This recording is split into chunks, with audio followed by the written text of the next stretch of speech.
Hello，各位，大家好。关于用这个 MV 产品来帮你们解决那个驾驶座的那个杂声的问题呢，其实今天我带来这一支小小的细管，方便我就是射去那个地方。所以事不宜迟，来，我说大家在哪个部位喷一喷。看到这个螺丝位吗？对了，就是这个，只要对准这个螺丝位，红色管这个位置喷一喷。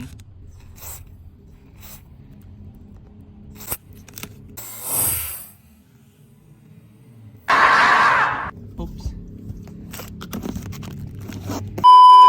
嘈杂的声音已经是解决了，已经没有那个奇怪的声音了。所以我也希望这个可以帮助到你们，记得对准那个螺丝的位置喷一喷就可以了。